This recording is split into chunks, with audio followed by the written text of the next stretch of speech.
박완서 선생님 손은 정말 뭐라고 해야 되지? 일하시는 분의 손이에요. 그래서 더 아름답고 손으로 글도 쓰시고 네. 호미도 잡고 마당에서 예. 네. 저도 이제 어머니 존경하는 것 중에 하나가 손을 쉬시지 않으셨어요.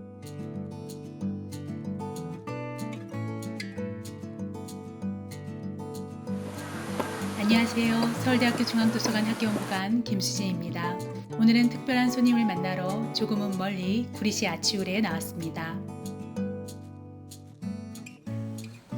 선생님 안녕하세요. 아, 네네. 아이, 들어오세요.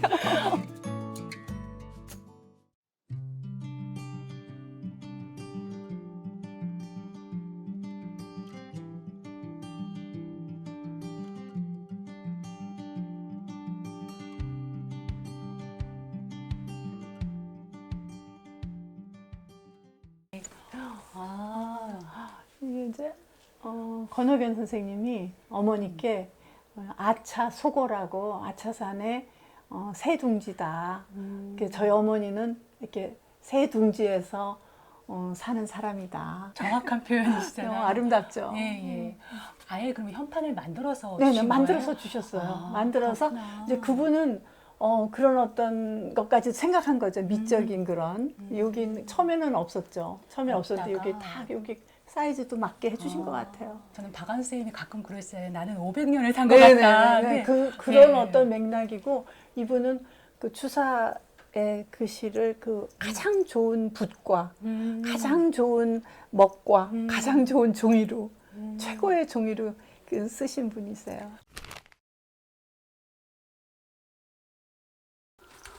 아, 여기가 박완 선생님 서재신가 봐요. 네. 아, 정말 와보고 싶었는데. 네. 어머니 돌아가신 그 시점에 제가 그 책은 그대로 보존하고 있고요. 저희가 이번에 서울대 중앙도서관에 네. 박완 선생님의 어떤 유품, 네. 저술, 수장서를 받게 네, 되고 아카이브를 설치하게 되어서 학생들에게 그 전에 네. 이제 이 집필 공간을 꼭 보여주고 네, 싶었어요. 네, 네. 어머니가 이런 서재를 옛날부터 가지셨던 게 아니고 85년으로 기억합니다.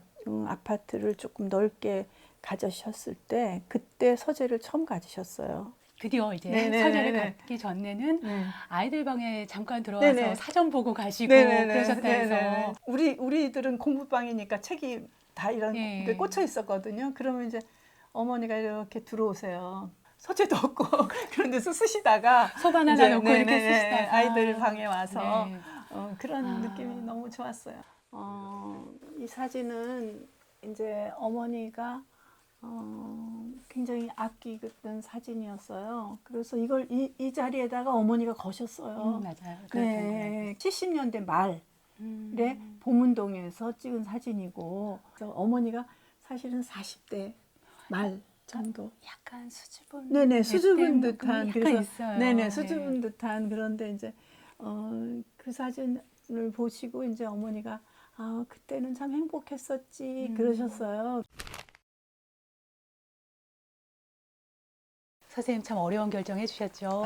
이번에 저희 서울대학교 중앙도서관에 박완서 작가님의 여러 유품과 또 소장서 기증해 주시기로 하셨는데요. 이 결정하시게 된 계기는 무엇이었을까요? 어머니의 그 서재에 그런 기운을 후배나 학생들에게 좋은 영향을 줄 수 있지 않을까.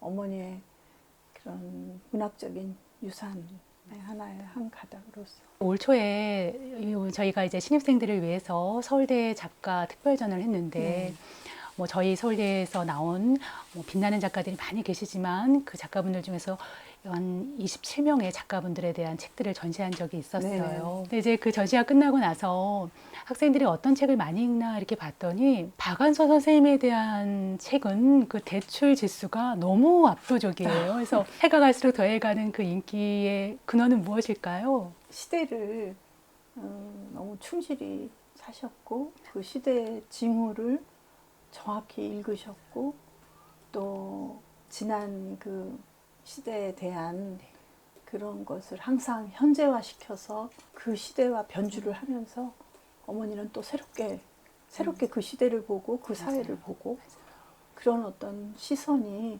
독자들한테 영향을 주지 않았을까. 저는 그냥 개인적으로는 그렇게 생각합니다.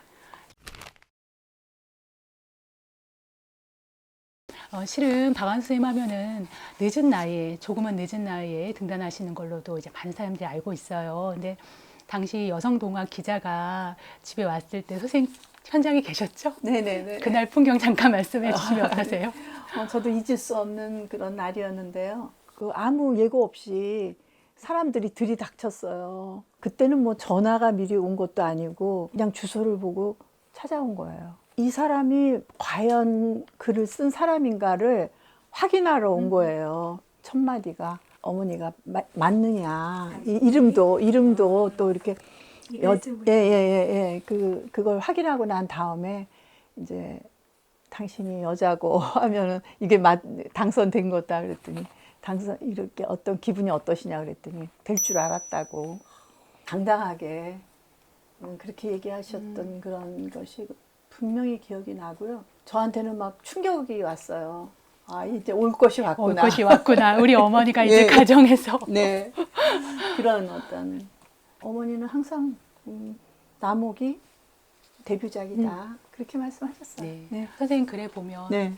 어머니가 5개 되는 방에 연탄 가르냐고 네네네. 늘 불 지켜 들고 네네네. 다니셨고 또 어머니한테는 늘 음식 냄새가 났었다라는 네. 말씀 네. 거고 5명의 아이를 기르시면서 어떻게 이렇게 창작 활동을 하실 수 있었을까? 저도 사실은 어머니가 어떻게 그러셨을까 그랬는데 어머니는 하여튼 그런 게 굉장히 자연스러웠고요.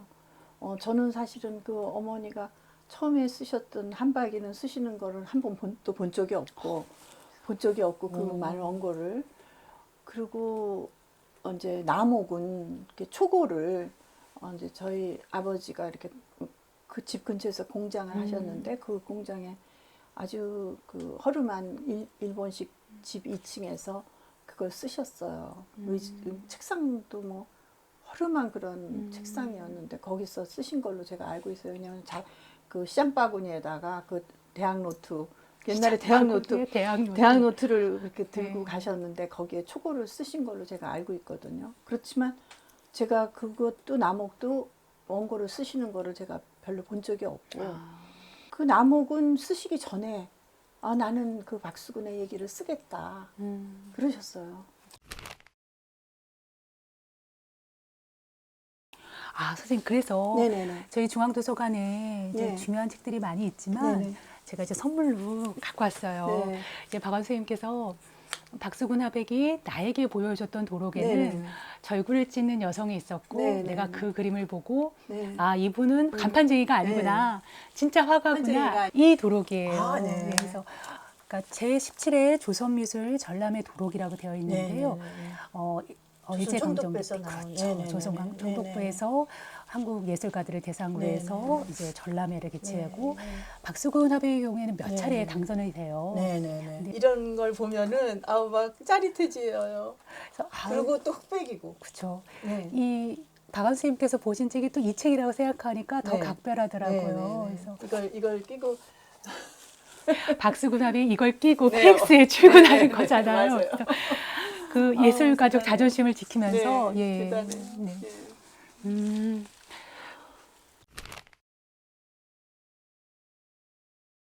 1953년에 소공동 아서원에서 네. 박완 선생님께서 네. 결혼하신 네. 걸로 알고 네. 있는데 네. 당시 영상이 남아 있어요. 네. 너무 이거는 특별한 일인데 이게 어떻게 가능했던 걸까요? 그 당시 아서원에서 결혼한다는 거는 그야말로 아주 부자나 그런 사람이나 할 수 있는 그런 일이었거든요. 네네. 사실은 저희 아버지가 그 PX에 계시면서 굉장히 어떤 신뢰를 받으셨어요. 거기서 이렇게 전공으로 일한 걸로 알고 있는데 그래서 그분들이 그러니까 그게 이제 미군의 그 영화 필름이에요. 무성 영화예요. 무성 영화예요. 예. 흑백 무성 영화예요. 어머니가 입은 그 옷이라든가 그런 것도 아버지가 입었던 옷이라든가 다 최고의 옷이죠. 근데 이제 근데 보니까 우리 어머니가 결혼해서 보니까 부자가 아니더라. 그런 것도 있었죠. 예, 거기 나왔어요. 네. 그래서 와, 결혼식을 되게 호화로웠는데 네. 그만큼 부자가 아니었는데 이런 결혼식을 선물로 네. 주신 거잖아요. 네, 최고의 결혼식을 해주신 거고. 네.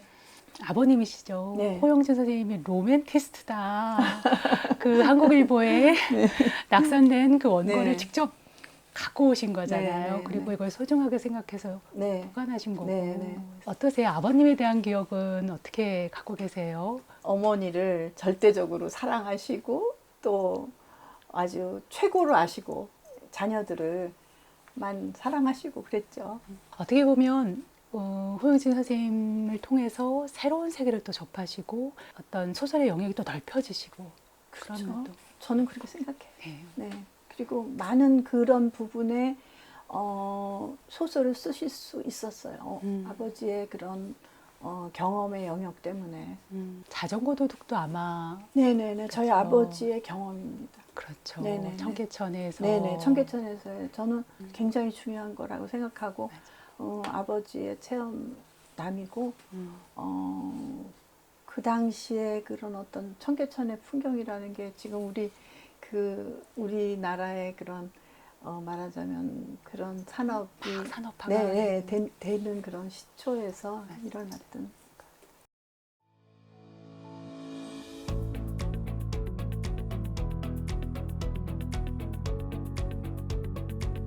어머니가 이제 위에 서재만 가지고 부족하니까 어머니가 이제 여기 밑에 서재를 꾸며놓으셨어요.